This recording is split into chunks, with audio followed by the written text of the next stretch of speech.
During my third year of university, life felt like a well-worn script.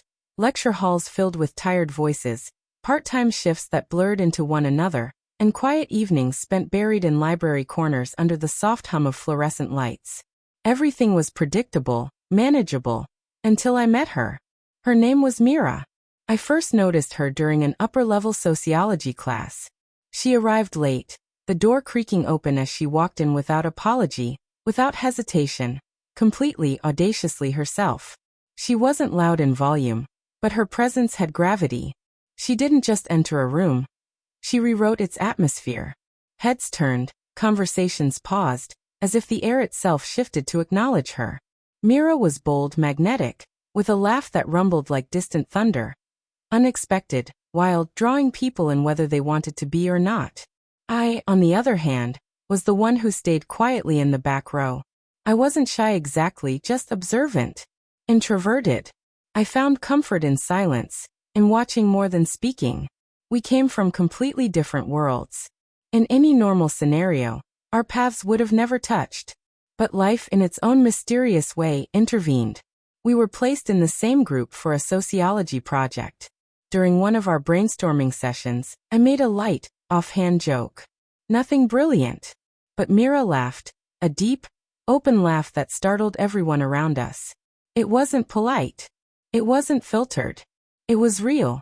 Her eyes met mine across the table, dark and sharp, and something shifted inside me. I didn't believe in moments before that day. But suddenly I did.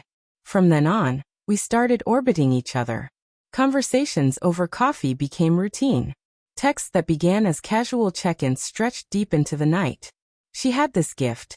She made you feel like you were part of something electric, something intimate, just by being near her. Mira was enchanting, and for a while, I believed I'd stumbled across something rare. She saw me, or so I thought, beyond my quiet demeanor, beyond my hesitations. But as our connection deepened, the shine began to dull.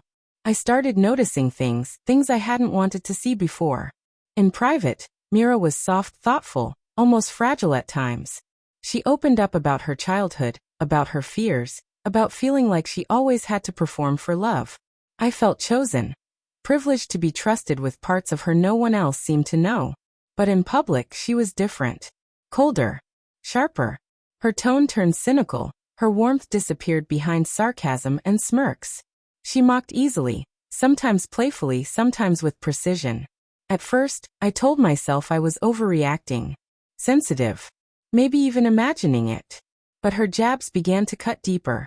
She'd mock the way I dressed.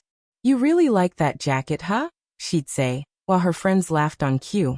She made jokes about how I spoke, how I always paused before answering, like I was trying too hard to get it right. Everyone around her laughed. And she let them. Worse, she enjoyed it. She smirked as if it was harmless fun, like I should be in on the joke even when I was the punchline. Still I stayed. I justified it. I told myself she was layered, complex, that there was a reason behind the duality, that the tender Mira I knew late at night would one day overpower the crueler version she displayed under fluorescent lights and party music. But things reached a breaking point at a friend's house party. She was in her element, center stage, a drink in hand, laughter following her like perfume. I was in the background as usual, sipping a soda and occasionally joining a conversation. At one point, she grabbed my arm and pulled me into a group and introduced me, loudly, mockingly, as her trusty shadow. Everyone laughed. I didn't. I couldn't. In that moment, time slowed. My face burned. My stomach dropped. It wasn't just embarrassment. It was humiliation, raw and unfiltered. For the first time, I didn't play along. I didn't fake a smile or nod politely. I turned and walked away. That night, I didn't text her back. Not when she messaged a flirtatious asterisk, "You good?" Winking face with dung, asterisk. Not when she followed up the next morning asking what was wrong. I didn't explain. I didn't excuse. I let the silence speak for me. At first she seemed unfazed. But soon her tone changed. Her messages turned confused, defensive. Asterisk. "Why are you being so weird?" Asterisk asterisk. "Are you mad at me?" Asterisk asterisk. "Can we talk?" Asterisk. A few days later, She showed up at my apartment unannounced. She looked smaller, different somehow, like the performance had cracked. Her voice trembled when she said, "It's like you're trying to hurt me. Why are you being so distant?" For the first time, I didn't sugarcoat it. I told her the truth. That I had cared. Deeply. That I had waited. Hoped she'd let me in fully. Not just when it was convenient or hidden. But I couldn't keep playing the fool. I couldn't be her comfort in the dark and her target in the light. I told her I deserved better. That I deserved someone who showed up with the same kindness in public as they did in private. She stared at me speechless.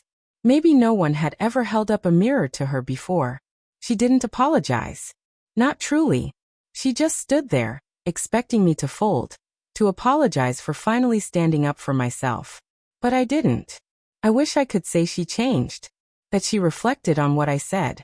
That she came back with a genuine apology, ready to grow. But people like Mira don't change because you show them their damage. They change when they choose to. If they choose to. What changed was me. I stopped waiting to be chosen.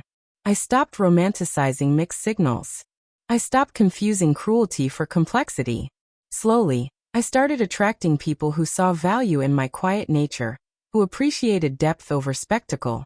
People who didn't require me to shrink just so they could shine. I still see Mira now and then, same town, same circle of friends. When our eyes meet, there's something in her gaze. Maybe regret. Maybe just recognition. But I don't feel the pull anymore. I don't wonder what if. Because I already know. I lived it. I learned from it. And I walked away.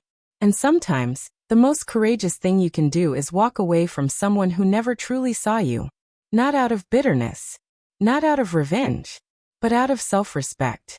Because people like Mira thrive on your silence. On your willingness to carry the hurt alone. But when you speak through your absence, when you take away the stage they performed on, their power fades.